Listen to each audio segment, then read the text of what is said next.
Welcome to Beyond Business, the program where we look at the latest trends in the global economy. It's probably the last place you'd associate with words like marketing and expansion plans. Churches are usually seen to be a world away from business and money-making. But in Brazil, religion appears to have become a marketplace, and competition between churches and temples is fierce. In a moment, we'll explore the crossroads between faith and finance here in the studio. First, though, let's take a closer look at this report. Duque de Caxias, in the outer suburbs of Rio de Janeiro. In this busy street, an astonishing number of Pentecostal churches, 6 within a 100-meter radius. This dense concentration is no accident. These churches vie to attract the faithful, luring them from their usual place of worship to a new one. One of them agreed to let us in. The Church of the Assemblies of God of the Family set up its altar in a former warehouse. It's led by Pastor Edinaldo Silva. The church has been here for 3 years. Pastor Silva is in charge of its regional development.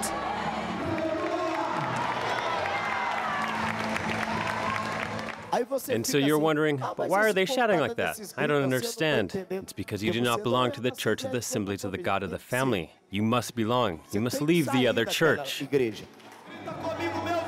The faithful seem to be under a spell.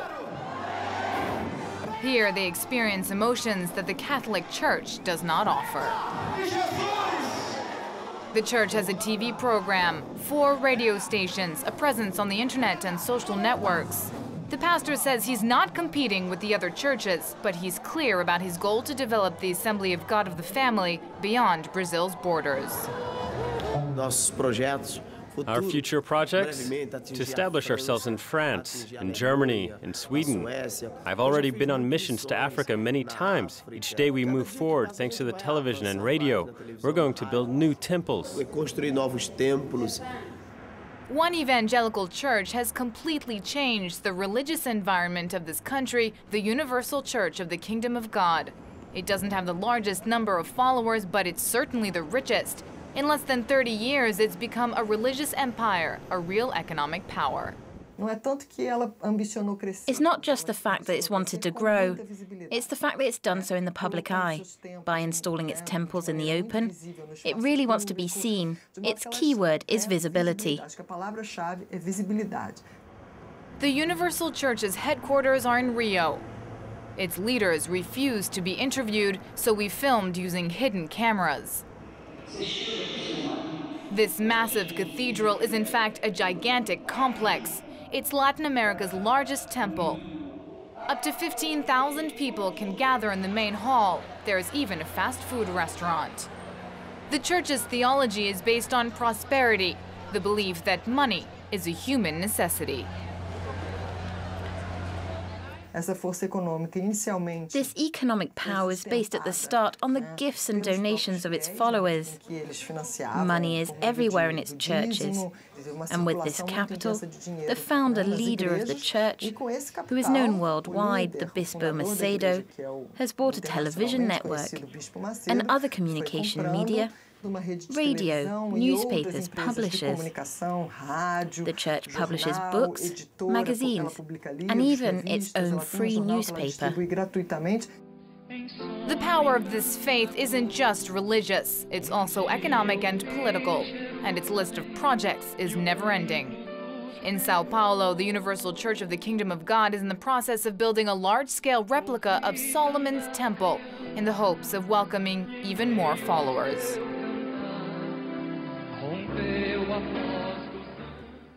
Okay, for more now, we can turn to Elliot Mourier from the Institute of Latin America Studies here in Paris.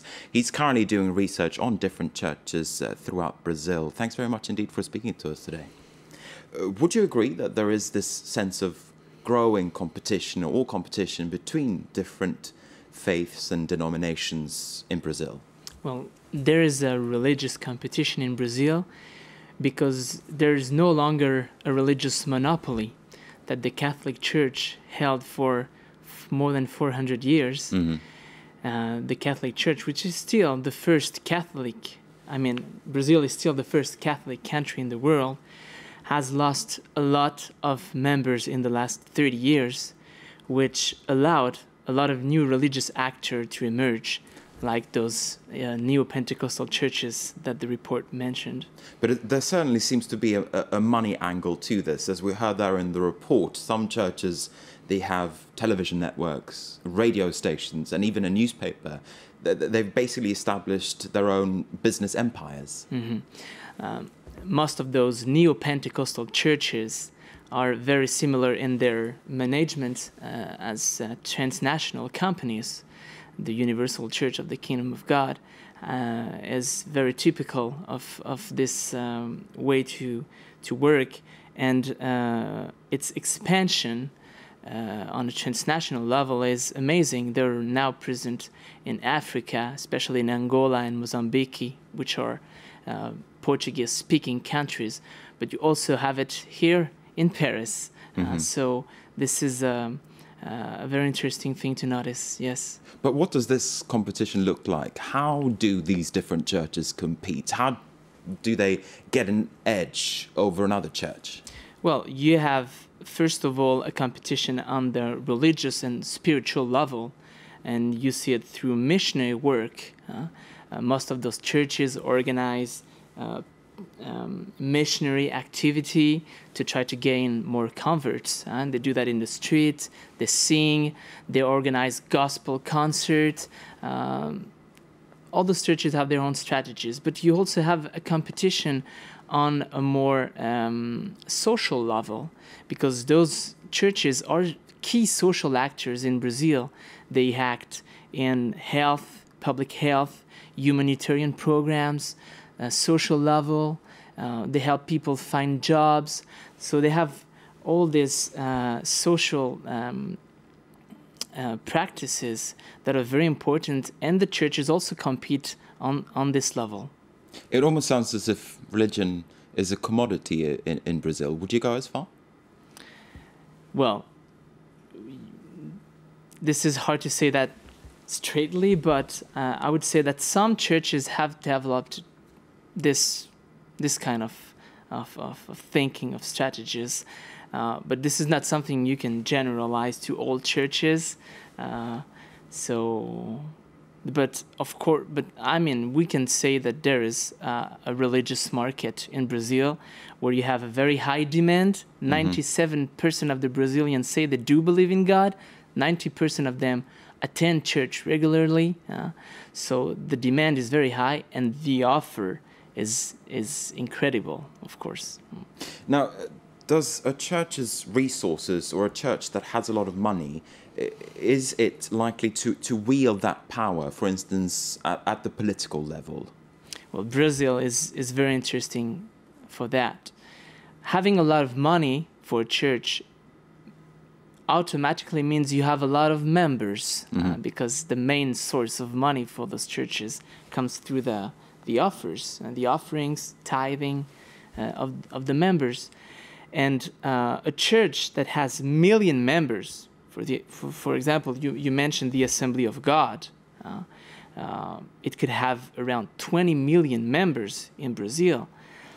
This automatically makes it a political force.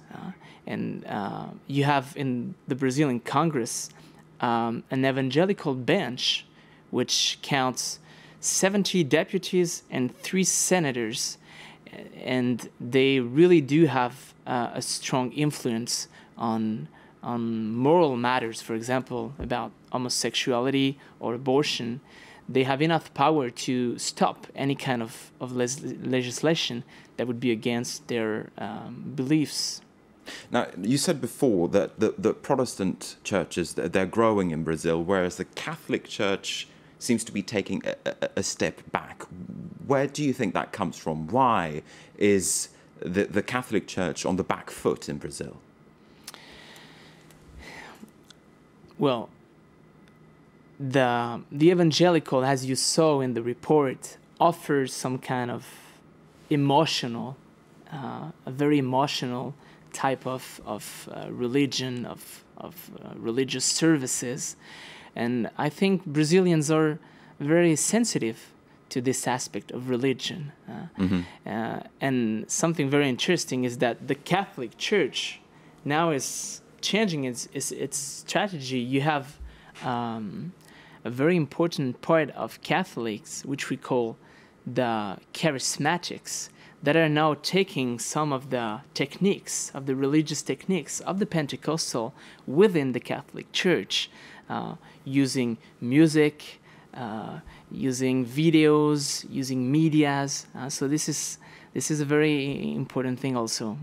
Briefly here towards the end, do you think that this is a kind of dynamic that will spread outside Brazilian borders, for instance, to other parts of Latin America and also to Africa and to Europe? Yeah, definitely. In Latin America, this is obvious.